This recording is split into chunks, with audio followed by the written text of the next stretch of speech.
So hello everyone, welcome back to the channel.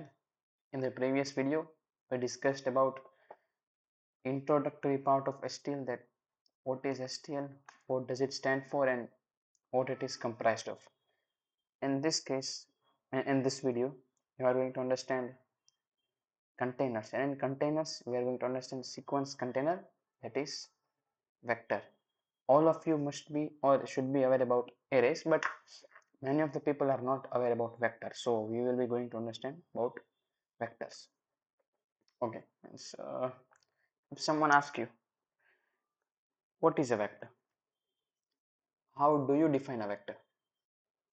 I define vector as dynamic sized array. Vector can be defined as dynamic sized array. Whenever we declare any kind of array, for example, int arr of 5, we are supposed to mention the size as well of that array when we are declaring. But in case of vector, this is not the case. Vector can be of any size, from you can say 1 to 10 raised to 9, etc. Means whatever size you want to assign, that can be assigned to a vector. Now question may arise in your mind, why to use vectors? We are comfortable with the array. Okay, let me give you a scenario. Give me prime numbers between 1 to 1000 in array.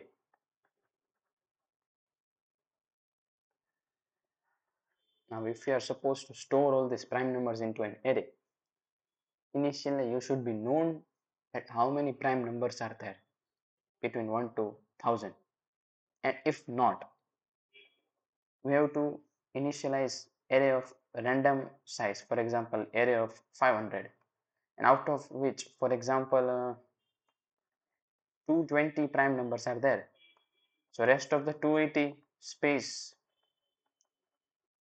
will be unused. It increases space complexity, which should not be there when you are working practically on any project or any code. To avoid this thing, we use vectors. Just initialize vector int v, and whenever you got the prime number, just store it. Let us see what are the ways to initialize a vector. Okay, first write vector data type name.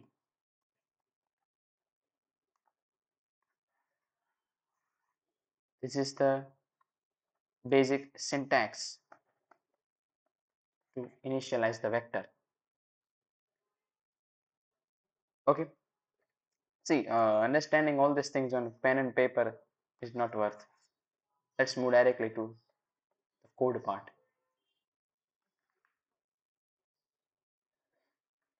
Okay, see, as I told you in the previous video, we have to include just one library to access or to enjoy all the functionalities of STL library, and that library is hash include bits slash stdc plus plus dot h.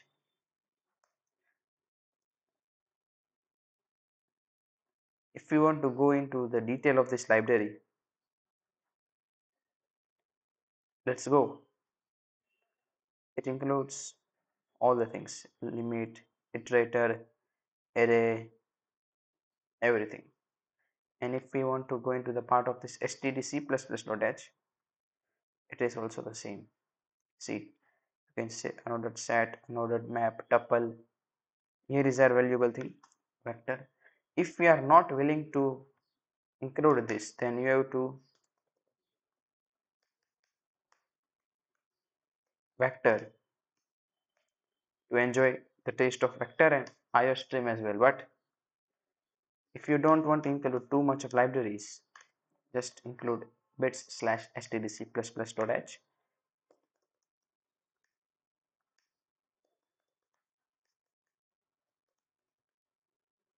So namespace std int main. Now syntax to initialize vector was to write vector, and here we want to assign vector of integer data type, so we'll be writing int and the name v. Okay, now for example between 1 to 500 I want to insert the numbers which are divisible by 15.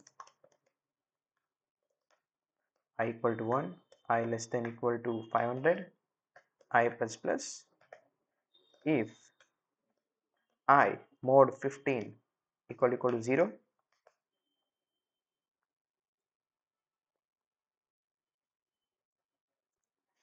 v dot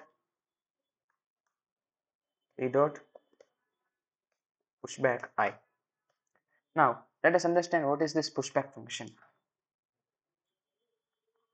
Whenever you want to insert element into an array, it is always done on the end of the array. For example, initially array is empty, you pushed back one element, suppose A, it will be here. Now we are inserting another element, it will be from here, means it will be from back side. Next C, next D, E dot dot dot. So we use the function push underscore back. Okay, good. And to access it is normally like array. For int I equal to 0, I less than v dot size I plus plus and cout v of I. Let's have some space in between and let us run the code. Okay, all the numbers which are divisible by 15 are displayed on the screen as you can see. Now if I want to remove last 495 from my vector, that is I want to remove suppose fg, this much elements are there in my vector, and I want to remove this g out of my vector. I don't want this. So for this we have a function of pop underscore back.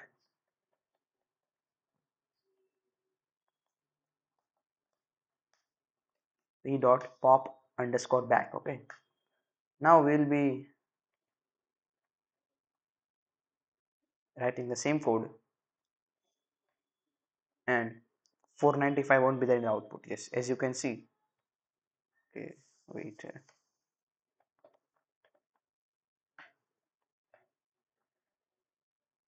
see 495 is there in the first one, but after applying pop back it is not there in the output.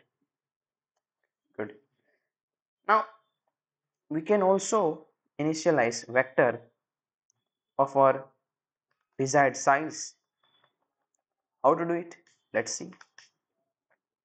When vector is dynamic, okay, but I want to have a vector of size 5, and how to do it? It's like this. It's the syntax. This 5 denotes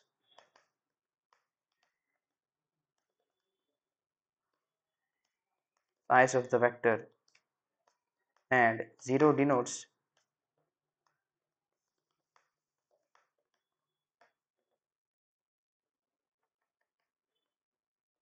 initial value of all the indices. So my vector will be initialized named v with the size 5, and on each and every index the initial value will be allotted as 0. Okay, so I think this is enough for the vector. In the next video we'll be going through the vector of pairs, that how to handle the case of pair, and I think it's done. And in the next video we will be also seeing the nesting of vectors and pairs.